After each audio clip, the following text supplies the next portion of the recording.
Hi students, हमने पढ़ लिए थे वन क्षेत्रों में वनों के बारे में पढ़ा।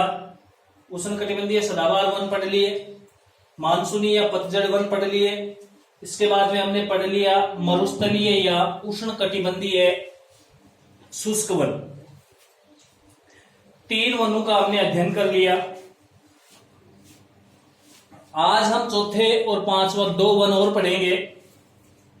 मैं मानता हूं आपको अच्छे से समझ में आ रहा होगा। मैं मेरी तरफ से पूरा प्रयास कर रहा हूं ताकि आपको समझ में आ सके।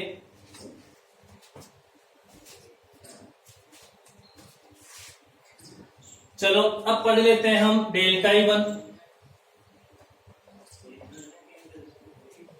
इनको दलदलीय वन भी कहा जाता है। दलदले भाग में पाए जाते हैं। डेल्टा किसे कहते हैं? नदी अपने साथ मिट्टी बहा कर लाती है और समुद्र के किनारे लाकर उस मिट्टी को बिछा देती है। वो बहुत उपजाऊ मिट्टी होती है। उस मिट्टी को डेल्टाई भाग कहते हैं। वहां कुछ वृक्ष पाए जाते हैं, वन पाए जाते हैं।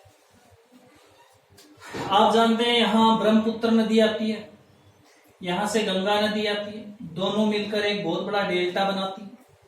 यह विश्व का सबसे बड़ा डेल्टा माना जाता है। इस डेल्टा में सुंदरी नाम के वृक्ष पाए जाते हैं, सुंदरी वृक्ष। इसीलिए गंगा ब्रह्मपुत्र के डेल्टा को सुंदरवन का डेल्टा भी कहा जाता है। यहां से एक नदी निकल कर आती है जिसका नाम है हुगली नदी। गंगा की ही एक नदी है। यह भी यहां एक डेल्टा बनाती है। यहां वृक्ष पाए जाते हैं। इन वृक्षों को मैंग्रोव वन कहा जाता है।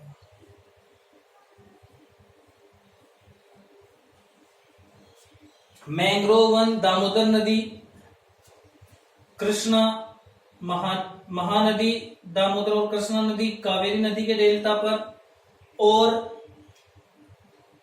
सौराष्ट्र तट और कच्छ के तट पर ये वन पाए जाते हैं। क्षेत्रफल की दृष्टि से सर्वाधिक मैंग्रोव वन कहां पाए जाते हैं? गुजरात के तट पर पाए जाते हैं। कौन से वन? Mangrove one.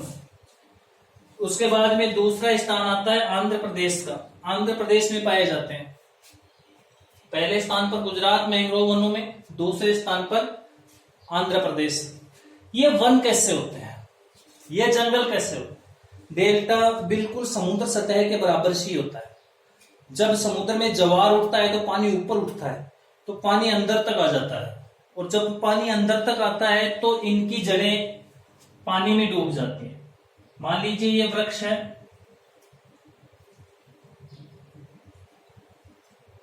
ऐसे तो नहीं होते इनके वृक्ष, ऐसे पत्तियों वाले होते हैं। इनकी जड़ें पानी में हैं। यहां मान लीजिए समुद्र सतह है, यहां मिट्टी है, पानी ऊपर आया हुआ है। इनकी जड़ें घूमकर बाहर निकली होती इस प्रकार से। इस प्रकार से जड़ें बाहर की तरफ निकली होती। जड़ों पर ही फिर नया पेड़ उत्पन्न हो जाता है। फिर इसकी जड़ें घूमकर बाहर निकलती। ऐसे मतलब आप नंगे पांव वहां नहीं चल सकते। जड़ें बाहर बहुत तीखी होती हैं, बाहर निकली होती। मैंग्रोव वन पाए जाते। इन वनों की विशेषता, इनकी लकड़ी बहुत मुलायम होती है। कठोर लकड़ी होती है। और जो इनकी छाल होती है, छाल वह क्षारीय होती है। क्षारीय नमकीन होती है क्योंकि समुद्र में डूबी हुई होती है। कहां डूबी होती है? समुद्र में डूबी हुई होती है। इसलिए समुद्र का पानी खारा होता है। इसीलिए इनकी जड़ें भी कैसी होती हैं? खारी होती हैं, क्षारीय होती है। ये पेड़ कहां कहां पाए जाते हैं बता दिया। इनमें कौन कौन से प्रमुख पेड़ हैं उनकी बात कर लेते हैं। मैंग्रोव और सुंदरी, ये दो तो आपने देख लिए। 2 प्रकार के वृक्ष और पाए जाते हैं, कैसूरीना और फोनेक्स।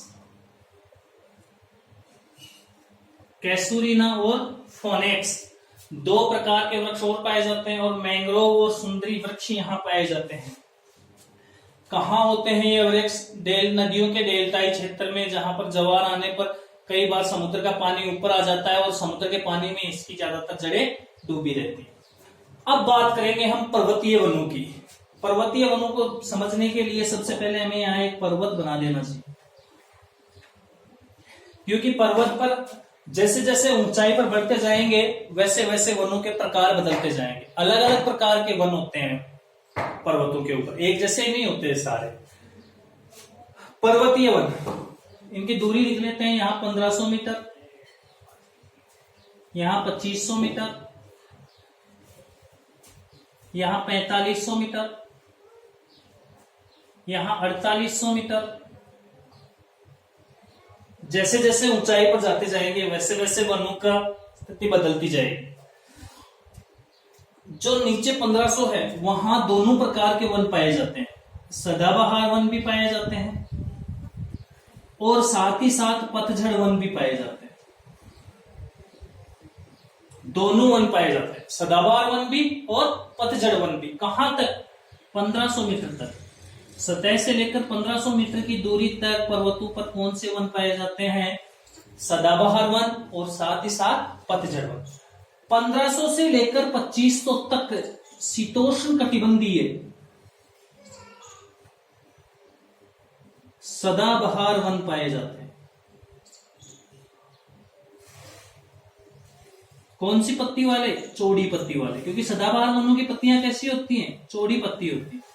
चौड़ी पत्ती वाले सदाबहार वन पाए जाते हैं।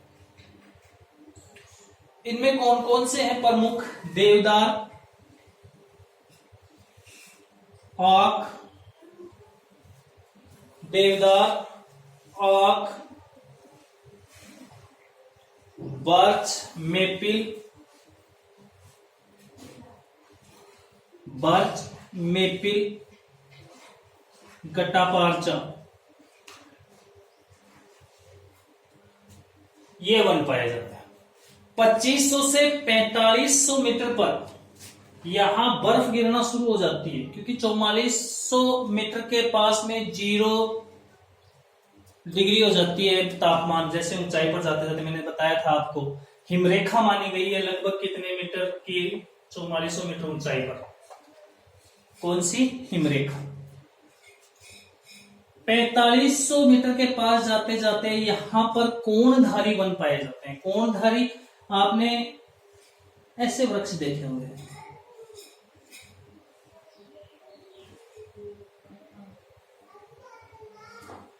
ऐसे मतलब ये वृक्ष होते हैं, कोणधारी वृक्ष कहलाते हैं। क्रिसमस पेड़ होता है ना, कोणधारी, बिल्कुल ऐसे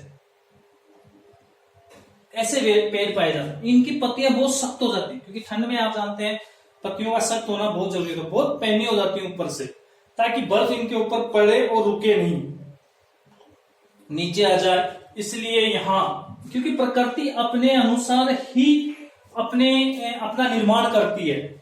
जहां पर मरुस्थल में देखें कि जहां बहुत अधिक गर्मी पड़ती है, बहुत अधिक सूखा प्रदेश है, वहां ऐसे ही पेड़ों की उत्पत्ति करती है प्रकृति, जिनमें कांटे होते हैं, कांटों में से वाष्पोत्सर्जन नहीं हो सकता।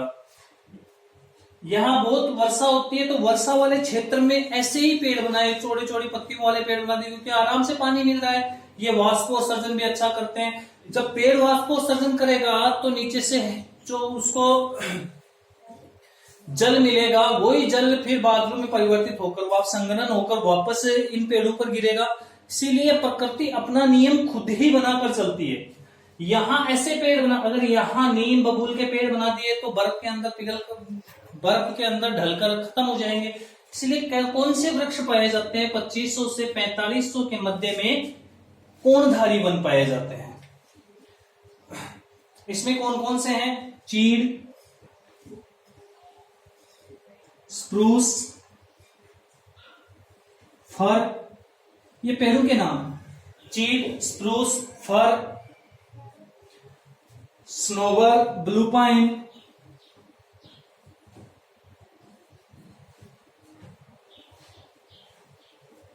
ये वन पाए जाते हैं। 4500 से लेकर 4800 के बीच में टूंड्रा प्रदेश होता है, जहां टूंड्रा वनस्पति पाई जाती है। कौन सी वनस्पति? टुंड्रा वनस्पति। टुंड्रा प्रदेशों में कौन सी वनस्पति पाई जाती है? इसमें काई, लीचेन, लाइकेन बोलते हैं इसको, लीचेन, काई, लीचेन, घास, बर्फीला घास पाया जाता है, ये पाई जाती है वनस्पति। तो पर्वतीय वन समझ गए? जो देवदार, शीतोष्ण कटिबंधीय सदाबहार वाले वन हैं वो यहां भी हैं, हिमालय पर्वत में तो है ही है। कहां पर हैं? यहां नीलगिरी, नीलगिरी है, अल्लामलाई पहाड़ी है, इलायची पहाड़ी है, कार्डमम जिसको बोलते हैं, इन पहाड़ियों के ऊपर भी ये वृक्ष कहीं कहीं प्राप्त होते हैं, पाए जाते हैं। ये हो गई भारत की वनस्पति। मेरा अगला क्वेश्चन आपसे, मानसून या पतझड़ी वनों की लंबाई कितनी होती है लगभग? दूसरा क्वेश्चन, मानसूनी वनों के लिए औसत तापमान कितना आवश्यक है? धन्यवाद। उत्तर आप कमेंट में देते रहिए।